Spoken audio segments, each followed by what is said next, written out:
Yeah, I've Adams coming back from injury but feeling really good. Stewart's still injured, and Archie Gray.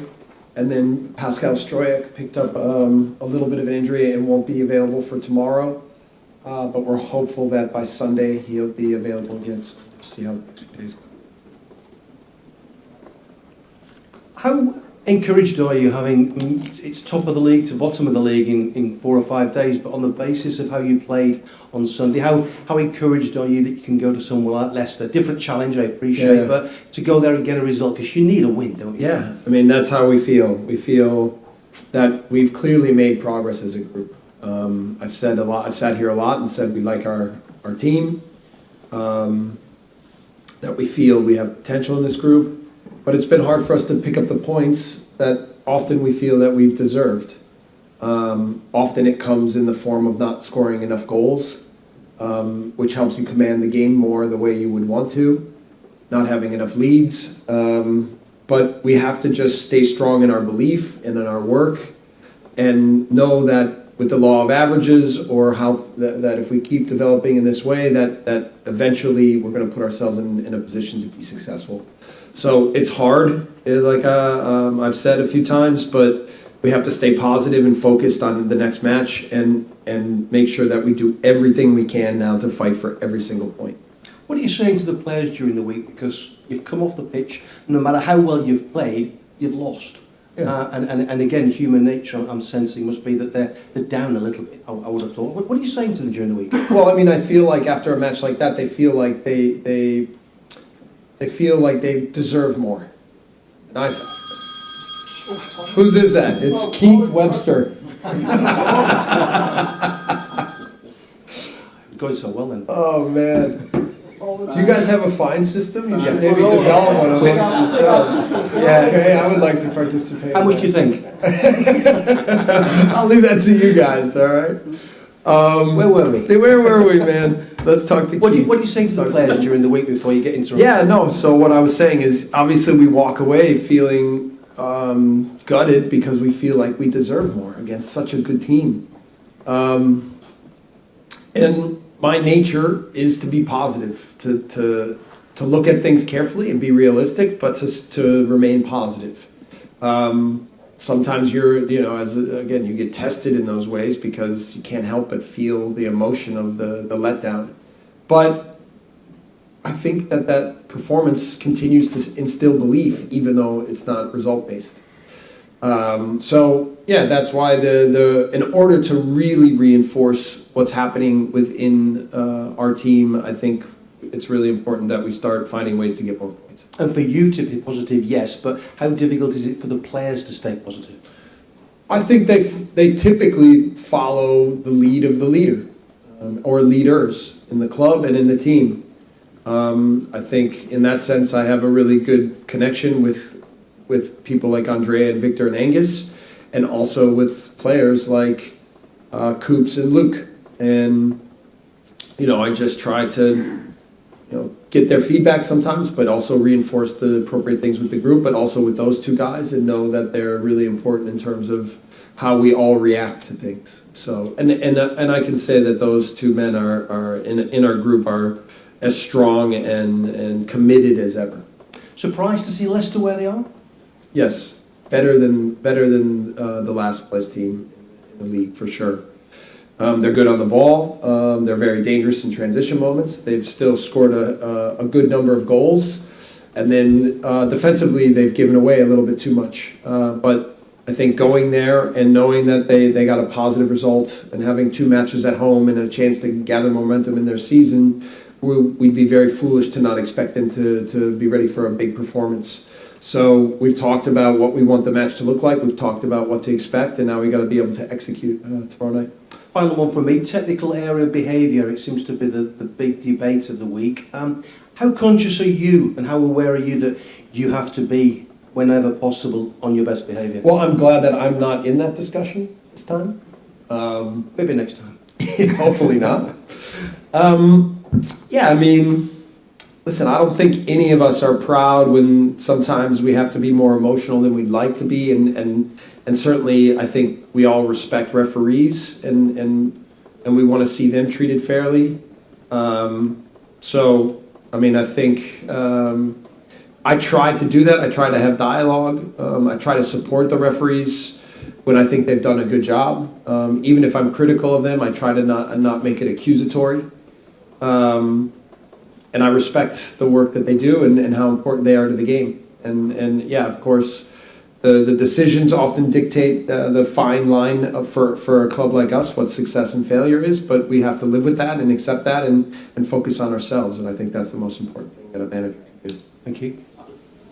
Hi, Jesse. Jesse, just on the team news, Junior Firpo, is it going to be a straight swap for Pascal Strauch at this stage? And last night there was no Nonto or Gelhardt. Will they both be involved tomorrow night? Yeah. Either or? No, Junior will start, so he will be ready. I think he's been patiently waiting and also trying to make sure that he's sharp and fit and strong so that when he gets called upon, he's ready to go. So I'm excited for him to have his opportunity now and to show that he's ready. And then yes, Willie will be with us, and Joffy and Sam and all, some of the guys that have done a little bit of double duty will be with us. And we knew it with a 3-game week, we used some of those 21s matches to keep them fit and strong and sharp. And now we're going to need them in this week to be ready for us. I know it's 6 games without a win for you, Jesse, but Mark Rocker, we spoke to him yesterday, and he was his quote was, "We're 100% convinced it's coming. We've got total faith in what we're doing as a team and as a group." How much do you need to hear that to validate what you're doing?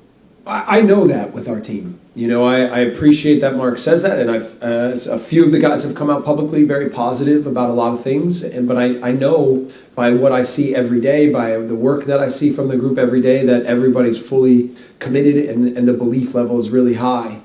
But that's why the results become important. It's even less to do with where we are on the table and more just that we need that validation and we need that feeling of knowing that the work that we're doing is the right work and it's going to lead us to where we want to go. I know that. I'm based on my experiences in this business. I know that you can't focus too much on results, but that results always help breed positivity. So that's where we're at right now. Really interesting that you mentioned post-match the other day that Brendan and Jack came to you when the team was playing well and asked if they could sort of switch roles. How often an occurrence is that, and how difficult is it to allow that to happen? Or maybe you were thinking of it anyway? Well, this was a discussion during the week. I try to get a big tenet of my leadership style is ownership and wanting the players to feel ownership and wanting them to give their opinions. Obviously, I have a job to do to make decisions, but like when I make decisions that maybe are against the way a player feels or are against him being in the lineup, or if they know what the process is and they believe in the way that I treat them and the way that I go about making the decisions, then they can even be satisfied and commit to it even if they don't entirely agree. So when those two come up to me at half, Brendan came up to me first. I said, "Go speak to Jack." Then Jack and Brendan came to me, and I said, and by the way, half times are pretty quick. You don't have all day to have discussions. But then I say, "Okay, Jack, what do you think? How do you feel?" And he said, "Yeah, I think it'd be good." And Brendan's reasoning was, "Yeah, maybe you can be in a little bit more 1v1 situations, and I can help press in the middle and close things down, and it can be beneficial for both of us in the team." And I said, "Great, let's do it." And I think then it was one of the things that helped in the second half for us really start to tilt the table. I think the tempo we played at the first half challenged them. I think that change, and I think Pat coming on the pitch made a big difference in the second half. Yeah, and hopefully that momentum goes into tomorrow night, where obviously Leicester and the manager are under pressure clearly because of where they're on the table, but they also have about 6 players out, top scorer particularly. Do you think they are particularly vulnerable now? I think they're dangerous, as what I always find when teams are a little desperate for points, and listen, Leicester's I think again played better than what their record is, but it means that sometimes it can be hard to predict exactly what their lineup might be, what the tactics might be, and what the performance might be. So we are expecting their absolute best, and we'd be foolish to think anything other than that. And when they are at their best, they're a very good team. So again, we've, I think, created a match plan that addresses what we want to be on the day and what we want to look at with what they are. And then, yeah, again, I want them to go out and play brave and go for it. Thank you. Yep.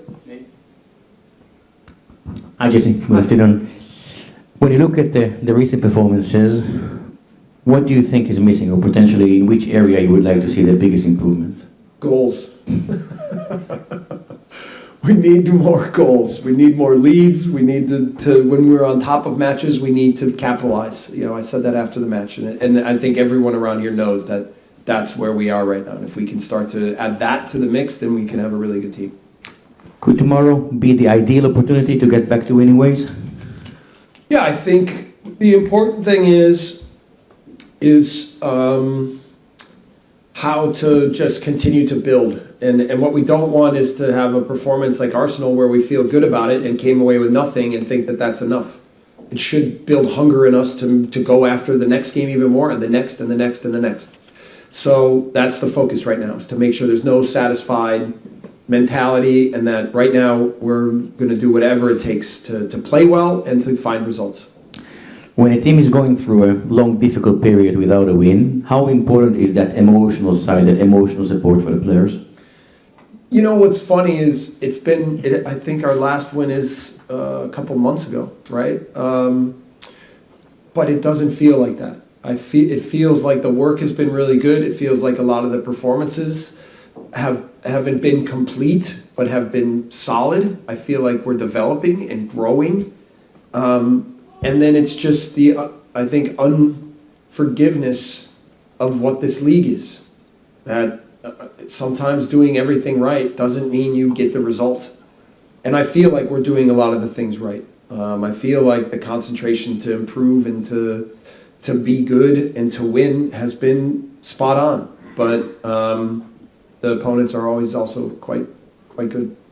The world of football is very competitive, but do you feel you have some sympathy for Brendan Rodgers and what he is going through at the moment?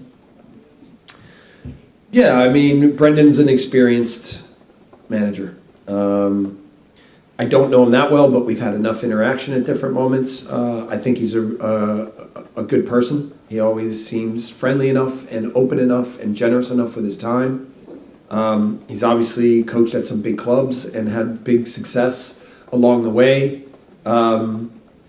I think, yeah, none of us sleep very well when we're not performing the way that we want, and that's the misery of this job, and the shared misery we have, the respect I think we have for each other in that way. So, but I have no doubt that he will be successful in the future, just like he has been in the past. Thank you. Yep. Hi Jesse. The last time Patrick played at Leicester, he scored arguably the best goal of his Leeds career. At moments like this, do you want him thinking about all the times he's finished off moves brilliantly, or do you want him not thinking about goal scoring at all? Well, of course, goal scorers, that's almost all they think about, right, is scoring goals. And I'm challenging Patrick to continue to grow into the type of striker that we need. And I've said for a couple weeks now that we think he's a big part of the solution. And I've also said my experience of being around strikers is if they're not getting chances, it's much more concerning than if they're getting chances and not scoring. So he's getting chances in bunches, and his talent is so high that it's only a matter of time before those start to go his way. And when they do, then we could start to see a total change of momentum in him and for us. So that's the goal, is to help him, to challenge him to continue to move forward in a positive way, but to support him and let him know that it's close. So we believe that, he believes that, and yeah, I think Thursday could be a catalyst for that and for him for the rest of the season. And how difficult is it to coach quick, direct football as soon as you win the ball in the final third without rushing the last bit? How do you coach that moment? Yeah, I mean, I spoke with them a couple weeks ago, and I said, when I introduced 13 phrases when I first came, and they were counter-pressing, pressing, things like this. One of them is a phrase I use, 100 to 70, which is the ability to still play with tempo and speed but in your head to slow yourself down so that you can see plays clearly, that you can make attacking plays, that you can still play with quality in the last third. And we're still, I asked them to run so much and to be so intensive that getting that balance right, we're still trying to develop that. However, I thought Arsenal was a fantastic display of our ability to win balls and then create big chances. It just wasn't enough to finish them off. So, I'm pleased with a lot of our attacking players, and I think in many ways they're playing well. It's just we got to help them now make the last step in finding more goals. So I believe in them though, totally, and I know we'll get there. Hi Jesse. We've already discussed Rodrigo on Sunday and the mistake that he made. How do you manage a player when they come off the back of an error like that? We know he put out quite a thoughtful message on social media addressing it. Oh, he did? Okay. How have you managed it since Sunday? Yeah, I spoke to him. I said the reason I took him out wasn't because of the mistake. It was because I felt like he was getting a little bit tired and not pressing in certain ways that we wanted, and then I felt like bringing on fresh legs, and that was the plan from the beginning with him and Patrick against Arsenal, and it was just, when do we do it? And so we decided to do it at half. But I was clear with Rodri that he's very important, that we need him, that him and Patrick will play together a lot, that we will continue to try to create clarity in roles and help him continue to push, and he's been incredibly important and our most dangerous player. So he was good. He goes, I know. He goes, I'll be ready. And he's a real pro and he gets it. You mentioned Luke earlier. We know he's been an incredibly important footballer at this club for many years and has quite rarely been out of the team. Right now he's fit and healthy and clearly wants to play. And I mentioned it the other day, but his contract, of course, is on the horizon. He knows he needs to play for his future. How hard is it managing somebody like that when they're such an important figure, but when they're not playing? Yeah, I mean, my way of working with all the guys is to communicate clearly what the plans are and then what the next steps are for them to continue to grow and develop. And I think it's even more important when they're really important figures in the team. Certainly Luke is that for us. So I just have tried to communicate decisions. I've tried to communicate, what we need from him, for him to continue to be the example of how to handle difficulty with decision making from the manager. And I think he's done that really well, and to continue to be supportive of the group and to be ready to perform. That's the job, right? And I think he's done that at an incredibly high level, and he's going to get more and more playing time, I'm sure. Just following on from that, Jesse, what does Luke need to do to get this place back? Because it's an unusual situation for him when he is fit not to be a regular starter. Yeah, I think it's not really what does he need to do. It's more just that he needs to be ready, and there's in a person's career, the way this works is you never know what the next moment's going to look like, and you certainly need to be ready to seize that moment at any time. I don't need to tell Luke that. He's incredibly experienced and mature with who he is and how he deals with things. He's from day one I came here, he was always, so I bring up him and Coops all the time because they were the two most mature, complete, secure, sure leaders that I'd been around.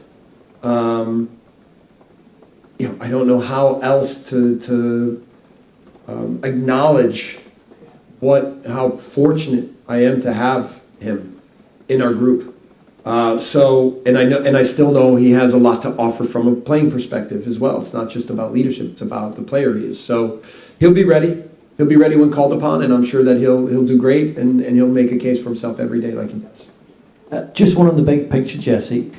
Do you sort of look at the league team and say, look, lads, we really need a win, or we're going to be in this relegation fight, or does that just cloud their thinking? So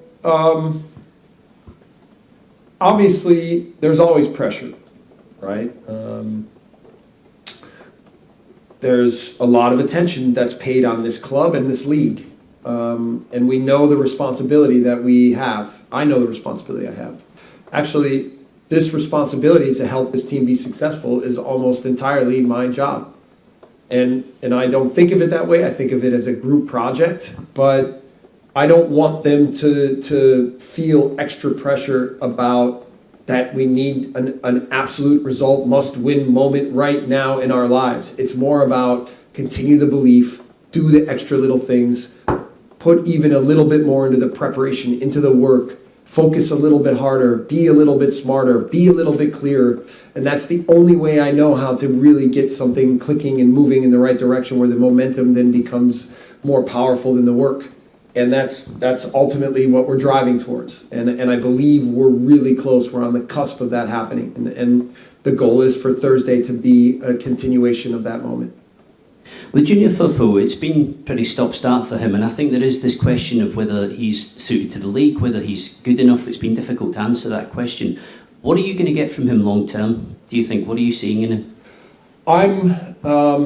Listen, I've heard criticisms of Junior from the past or whatever. I can only tell you that since I've been here, he has in every way tried to adapt and learn and grow into the player that I believe he can be. Because, for me, his technical ability and passing ability is one of the best on our team. His athleticism is definitely on the high end of our team. His intelligence is very high.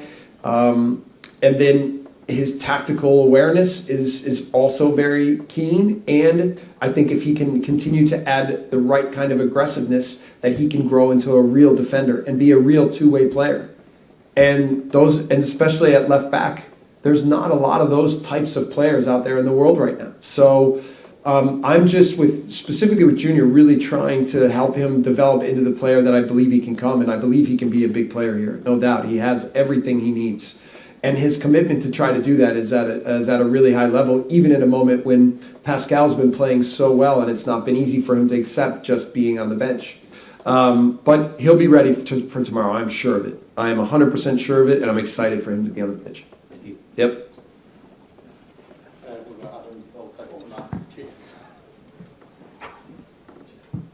Hi, Jesse. Hi. Yeah, the chief executive of the company behind the European Super League, he says that it could be up and running by 24-25 without closed membership. And I was just wondering if you'd have any views on that. Yeah, so I think this first came up when I was in Salzburg. And I even remember then seeing the players walk out for the match with the T-shirts. What did it say? It said fair play or open play is fair play. I can't remember exactly what the T-shirt said, but I thought that was a big statement from Leeds United to have that. And I agreed. And in Salzburg, I said this, and I'll say it here. No one wants a league that's not about earning it and deserving it. And no one wants to see a league that's just given. I think already in our sport, the world is imbalanced, right? Okay, you could argue clubs like Manchester United and Real Madrid, and you could go down the list that over the years they've built in success, and that's helped them accumulate more and more interest and more value and more riches. But I'm an American. I come from American sports, where parity is the most important thing to us. That at the start of the season, anyone can win. And then I was a coach in the Bundesliga, where Bayern Munich had made 30.5 times or spent 30.5 times the amount of Arminia Bielefeld. And it's a league where when you start, you say Bielefeld has 0 chance of winning the league, and Bayern Munich has 75% of winning the league. That's not competition to me. And that's what I want to see. Is I want to see fairness. I want to see people have to earn whatever they deserve, or deserve whatever they earn, whatever. And I think that any idea of the Super League is frankly totally ridiculous. Okay, thank you very much. Is that strong enough?